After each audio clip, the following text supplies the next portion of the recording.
엘 클라시코, 전통의 승부 정도로 해석할 수 있는 스페인 말이라고 합니다. 스페인 프로축구 리그 라리가의 명문팀이자 라이벌인 레알 마드리드와 FC 바르셀로나의 축구 경기를 엘 클라시코라고 부릅니다. 네, 스페인뿐만 아니라 전 세계 축구 팬의 이목을 끄는 이 경기가 위기를 맞았습니다. 바르셀로나 홈 경기를 앞두고 그곳에서 시위가 격화되고 있기 때문입니다. 네, 바르셀로나가 속해 있는 카탈루냐 지역은 스페인에 복속된 이후 수백 년 동안 자치와 피지배 역사의 반복을 경험해 왔습니다. 최근 분리독립 요구가 분출되고 또 이를 불허하는 스페인 정부에 맞서서 시위와 점거 등의 저항이 벌어지고 있습니다. 알수록 볼수록 더 넓은 세계, 오늘은 스페인, 그중에서도 카탈루냐로 가보겠습니다. 황수현 경희대 스페인어학과 교수 자리하셨습니다. 안녕하십니까? 안녕하세요. 네, 어서 오십시오. 안녕하세요.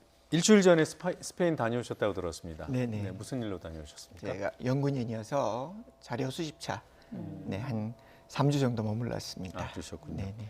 그럼 카탈루냐까지는 안 가셨고요? 네네, 마드리드에 카탈루냐까지는 가셨나요? 가지 못했고요. 마드리드, 톨레도 그리고 주로 그 근교 지역만 갈 수 있었습니다. 예. 네. 지금 시위의 공항 점거 얘기까지 나오고 있는데 지금 그곳 상황은 어떻습니까? 제가 있을 때까지는 그 정도로 심하진 않았습니다. 근데 이제 대법원 판결 이후에 분리 독립주의를 주장하는 사람들이 일정 부분 그 16일부터 동맹협을 선언했습니다. 사흘 예. 동안. 그리고 스페인 현지 시간으로 오늘이죠. 동맹 파업까지 예고한 상태이고 어제만 하더라도 무려 33명이나 체포되는 그리고 시위가 점점 과격화, 네. 폭력화되는 그런 양상을 띠고 있습니다. 네, 그 공항도 점거가 됐다 네, 그러고 네. 그래요. 조금 전에 대법원 판결 이후에 상황이 이렇게 악화됐다 그러셨잖아요. 네, 네, 네. 어떤 판결이었습니까? 스페인은 2017년에 카탈루냐 주 정부가 분리 독립을 추진하는 그 주민 투표를 실시하였습니다. 네. 그 주민 투표는 스페인 헌법상 위헌입니다. 왜냐하면 스페인 영토 내의 한 주에 해당되는 카탈루냐가 독립 또는 분리 독립을 주장하는 투표를 시행하는 것 자체가 적절하지 않다는 것이 스페인 정부 입장이고 헌법상 위헌의 소지가 있다는 것인데요. 네. 그걸로 인해서 대법원이 지난 14일 날 9명을 징역 13년에서 9년 등의 형을 확정하는 그런 사건이 있었고요. 예. 네. 그로 인해서 분리 독립주의자들이 반대하는 시위가 촉발되었습니다. 그러니까 지금 구속돼서 수감돼 있는 상태인 거잖아요. 그러니까 내각 부수반, 네. 그러니까 카탈루냐 주정부의 전 주정부의 총리는 망명 상태이고요.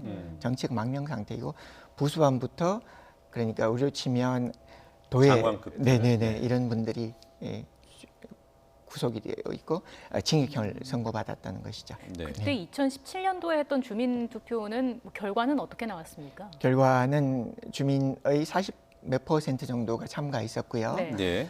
90% 이상의 압도적인 찬성으로 분리 독립을 찬성하는 쪽으로 결정이 됐었습니다. 네, 찬성률이 매우 높아요. 거의 92%인데 근데 투표율은 42% 정도니까 전체 인구 대비하면은 49, 36, 약 40%안 되는 분들이 지금 찬성 입장을 표명을 한 것인데 네네.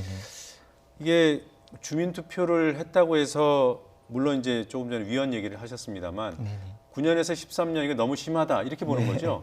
그렇습니다. 그러니까 그럼- 특히 분리 독립을 주장하는 사람들에게 있어서는 상징성이죠. 네. 무엇보다도 카탈루냐라는 이 자치정부가 유럽으로 나아갈 수 있는 길들을 그들이 주장하고 피력하였는데 그것을 스페인이라는 중앙집권 체제 내의 중앙정부가 이것을 가로막고 있다라고 판단하고 있다는 것이죠. 네. 카탈루냐가 그 분리 독립 투표를 이번에 재추진하기로 공식 선언을 한 거죠. 지금 현재 카탈루냐 주정부 내각 수반은 네.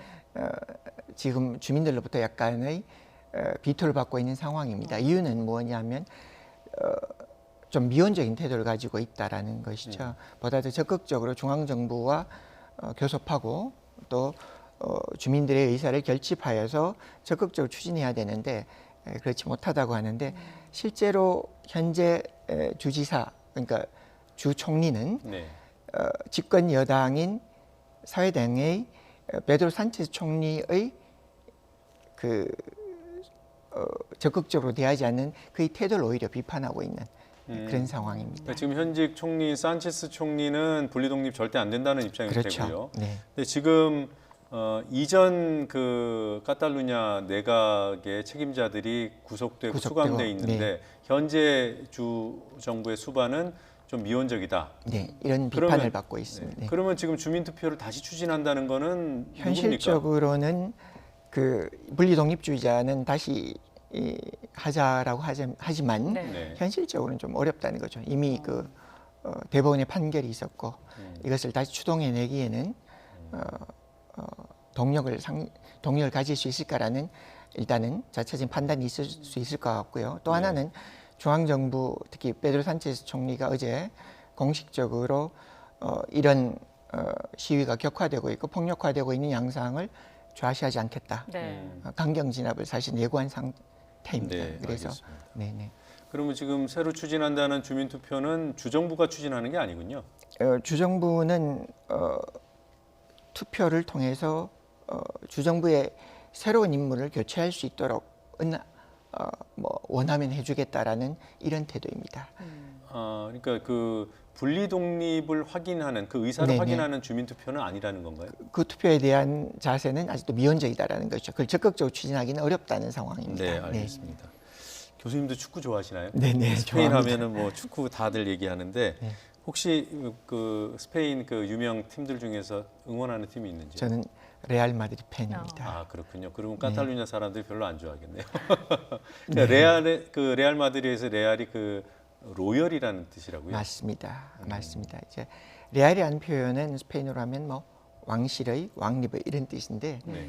이 레알이라는 이름을 뭐 우리가 잘 아는 레알 마드리드 그죠? 뭐 이런 팀들이 레알이라는 이름을 가지게 된 이유는 스페인의 알폰소 13세 국왕 그러니까 지금 현재 국왕의 증조부가 되는 네. 분인데 이분이 그 7세 시절에 스페인 축구팀들이 만들어집니다. 네. 예를 들면 바르셀로나, 레알 마드리드 이런 축구팀들이 만들어지는데 이분이 워낙 축구 광이다 보니까 축구팀들이 이름에 레알이라는 왕실 이름을 붙일 수 있도록 허용합니다. 단 적법한 절차를 거쳐서.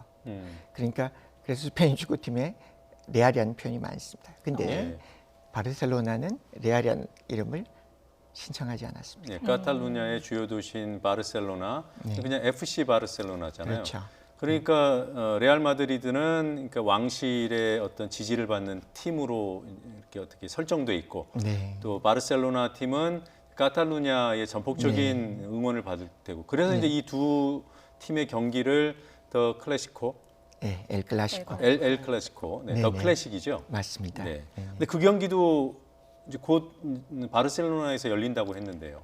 원래는 26일 날 바르셀로나에서 열리기로 했었죠. 네. 근데 지금 시위가 점차 격화되고 있고 또 이게 축구 경기가 단순히 축구 경기가 아니라 그 소위 말하는 지역 감정과 관련이 있습니다. 그래서 예. 그 축구 경기장 깜노가 10만 명을 수용하는 경기장인데 네. 그것이 거대한 시위장이 될 수도 있다라고 그렇죠. 볼 수 있는 것이죠. 또는 또 다른 어떤 사건 또는 어떤 우려되는 일들 때문에 현재는 축구협회에서 연기 혹은 마드리드 경기를 먼저 하고 바르셀로나를 나중에 하는 형태 여러 가지를 다각도로 검토하고 있습니다. 예. 확실한 건 26일 바르셀로나 개최는 거의 불가능하다라는 것입니다. 그렇군요.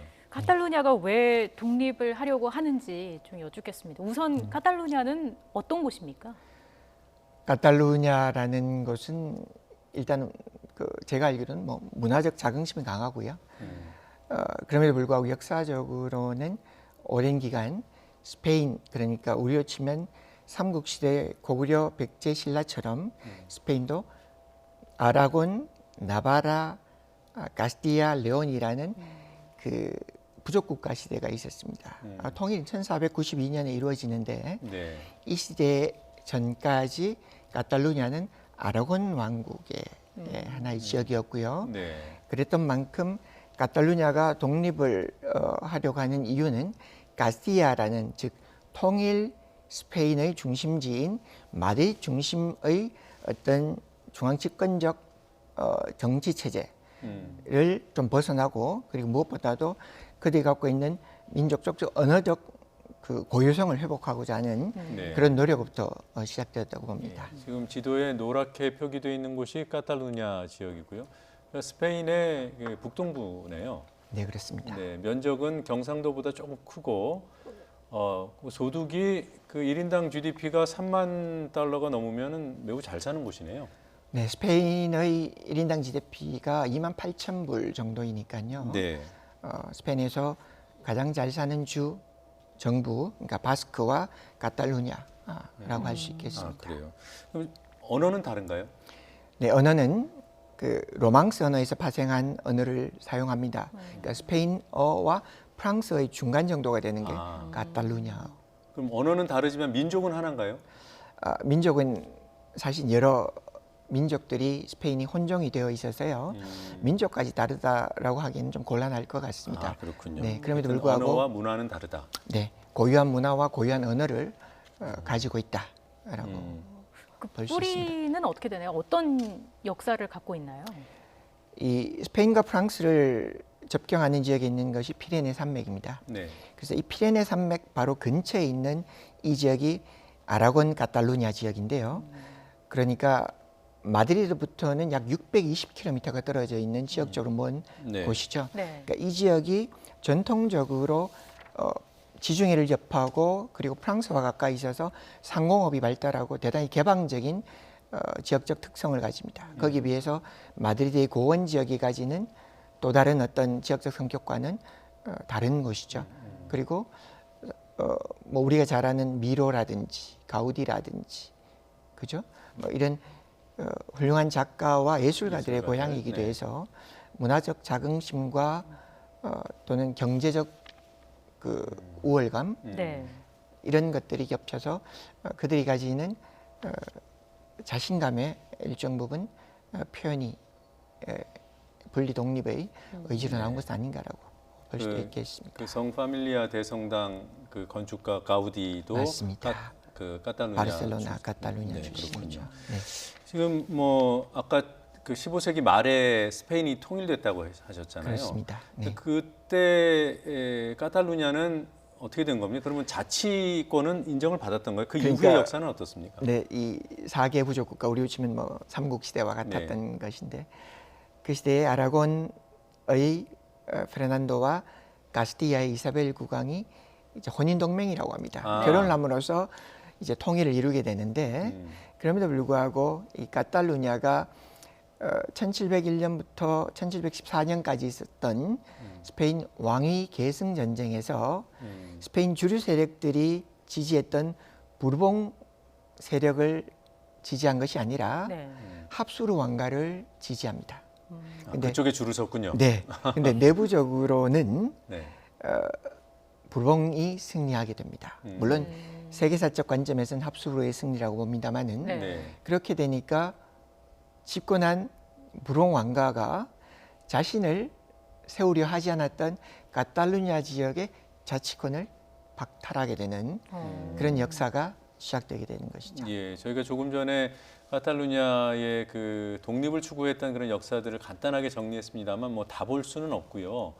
프랑코 뭐 스페인 얘기하면 프랑코 독재 시대를 맞습니다. 얘기하잖아요. 네네. 그때 보니까 다시 자치권을 박탈당했다고 해요. 네네. 그리고 나서 프랑코 정권이 붕괴될 때까지 계속 이른바 박해를 당했던 겁니까? 맞습니다. 그러니까 카탈루냐가 잠시 자치권을 회복했던 것은 제2공화정 1931년, 32년 시절에 네. 자치권을 회복을 했다가 1936년부터 39년까지 있었던 스페인 내전의 결과로 프랑코가 이끄는 국민당 정부가 들어서면서 예. 그 프랑코의 독재가 시작된 거죠. 프랑코는 친캐톨릭 반분리주의의 기치를 높이던 독재자였습니다. 그리고 반공산주의. 네. 그러다 보니까 카탈루냐는 세계 역사상 아나키즘과 노동운동의 성지에 가깝습니다. 그러니까 이 카탈루냐가 공화주의자들이 많았던 곳이고요. 네. 그랬던 만큼 이 분리주의 움직임의 진원지로 카탈루냐를 파악했던 것이죠. 예. 그래서 프랑코는 카탈루냐 지역에 상징인 국기 그리고 그들의 언어인 카탈란어를 금지하도록 했습니다. 그래서 이 카탈루냐 주민들에게는 오랜 수건이 그들의 언어를 되찾는 것, 네. 그들의 상징 또는 그들의 주권을 되찾는 것이라고 예, 했던 지금 보면 것이죠. 언어는 되찾았지만 완전한 뭐랄까 독립까지는 네. 못 갔기 때문에 계속 갈등이 이루어지는데 네. 교수님 말씀 들어보면 카탈루냐에 대한 뭐라고 할까 연민, 네. 이해 이런 것들이 생깁니다. 네. 국제사회가 카탈루냐의 독립을 지지하고 있나요? 참 어려운 문제입니다. 이제 일단은 홍콩의 시위와 비교하는 경우가 많습니다. 네. 홍콩은 보통은 민주화 시위라고 하죠. 네. 근데 카탈루냐의 분리 독립 시위를 민주화 시위로 보느냐 여기에는 조금 입장 차이가 있습니다. 그럼에도 불구하고 유럽의 제국가들은 카탈루냐의 분리 독립 움직임에 대해 소극적입니다. 이유는 영국도 그렇고 몇몇 국가들의 경우에는 이 분리 독립의 불똥이 자국에 미칠 영향을 생각하지 않을 수 없겠죠. 네. 그런 만큼 유럽의 제국가들은 소극적인데요. 그럼에도 불구하고 카탈루냐의 측면으로 보자면 그들의 고유성과 정체성 회복에 대한 그러니까 그들은 스페인이 아니라 유럽이라는 물결 속에 자신의 정체성을 투영하고 싶은 어떤 욕망을 갖고 있다고 볼 수 네. 있겠습니다. 하여튼 뭐 전망이 밝지는 않을 것 같습니다. 어떻게 전망하십니까? 일단 뭐 정치적으로도 그렇겠지만 무엇보다 스페인 국내법상 이 주정부 그러니까 자치정부의 독립을 허용하기는 어려울 것 같고요. 것이다. 네. 또 카탈루냐 자체의 독립 의지와 열망이 강하다고 하지만 네. 그 다른 지역 주민들의 시선이 그렇게 따뜻하지 않습니다. 그래서 내부 외부적으로 카탈루냐 독립은 아직은 좀 난망한 그런 상황이라고 볼 수 있겠습니다. 그럼 뭐 바스크 분리 독립에도 영향이 있을까요? 대단히 역설적인 역사가 뭐냐면요. 바스크 지역이야말로 대단히 폐쇄적이고 독립을 요구했던 곳입니다. 역사적으로 카탈루냐는 독립보다는 자치의 방점을 찍었던 곳인데 그럼에도 불구하고 최근에 바스크는 오히려 그 스페인 중앙정부와 근친한 관계, 친선을 유지하고 있습니다. 자치는 보장받으니까. 네네. 네. 그래서 오히려 카탈루냐의 분리 독립 움직임이 바스크 지역에 큰 영향을 미칠 거라고 생각하지 않습니다. 네. 조금 전에 뭐 영상으로도 봤습니다만 이 복면을 쓴 그 바스크 분리 독립주의자들 네. 한때는 뭐 굉장히 과격하게 투쟁했잖아요. 무장 투쟁도 있죠. 네. 네네. 그리고 그 바스크가 그 베레모의 고장 맞습니다. 맞습니까? 네. 예. 네네. 그러니까 지금 교수님 보시기에 지금 카탈루냐가 이미 바스크는 뭐 지역적으로도 작고 스페인하고 중앙정부랑도 사이가 좋기 때문에 별 영향이 없을 거다 이렇게 보시는군요. 네, 그렇습니다. 네, 알겠습니다. 오늘 말씀 여기까지 듣겠습니다. 네. 고맙습니다. 고맙습니다. 감사합니다.